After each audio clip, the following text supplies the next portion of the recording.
प्राध्यापक आणि समोर बसलेले माझे सिनियर्स म्हणून, कारण तुम्ही सगळे सिनियर आहात, मी तुमचा ज्युनियर आहे, कारण रिसेंटली यावर्षी मी पासआउट झालेला विद्यार्थी आहे. ठीक, तर या कॉलेजमध्ये आम्हाला खूप काही शिकायला भेटलं. वनस्पती शास्त्र विभागातून आम्ही आता पोस्ट ग्रॅज्युएशन कंप्लीट करून आम्ही आता बाहेर पडलेलो आहोत.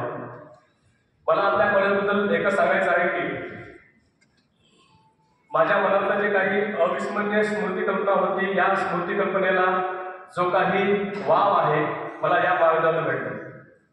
त्याचबरोबर मी काकू आणि नाना यांचं यासाठी उल्लेख करतो की त्यांनी बीड जिल्ह्यासारख्या ऊसतोड जिल्ह्याच्या जे काही कामगार आहेत त्यांच्या मुलांना जे काही हक्काचं व्यासपीठ आहे फक्त याच कॉलेजने आम्हाला मिळवून दिलं.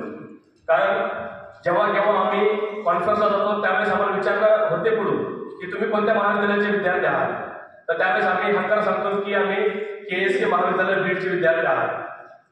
लोकांनी मला हे कळत नाही की लोकांनी बीड जिल्हा या शब्दाला का बदनाम करून ठेवलेला आहे. कारण या महाविद्यालयातून पासआउट झालेले जे काही विद्यार्थी आहेत आज चांगल्या उच्च पदावर विराजमान आहेत.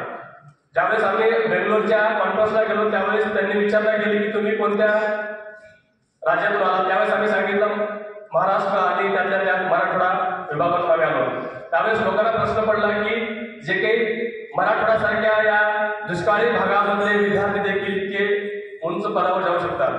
हे का घडलं, हे फक्त काका आणि काकूंच्या या प्रयत्नाने.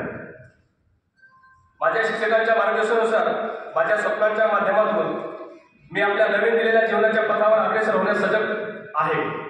कारण आमच्या डिपार्टमेंटचे जे काही डिपार्टमेंट प्रमुख आहेत डॉक्टर संतोष तळेकर सर यांनी आम्हाला वेळोवेळी मार्गदर्शन करून वनस्पती शास्त्रामध्ये जे काही भविष्यातल्या तुमच्या संधी आहेत त्या संधी आम्हाला त्यांनी सांगितल्या.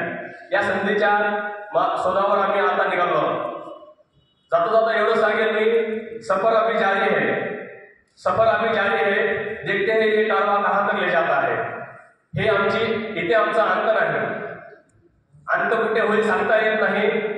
हे सफर असं चालू राहील आणि स्वतःचं शेवटपर्यंत आम्ही जे आहे या कॉलेजच्या साथीमध्ये राहून, कॉलेजच्या मार्गदर्शनामध्ये राहून आणि कॉलेजच्या संपर्कामध्ये राहून जाता मी आज जे काही विद्यार्थी मेळावा झालेला आहे यामध्ये मला बोलण्याची संधी दिली याबद्दल मी सर्वांचे आभार मानतो आणि माझे मनोगत इथेच थांबतो. जय हिंद, जय महाराष्ट्र.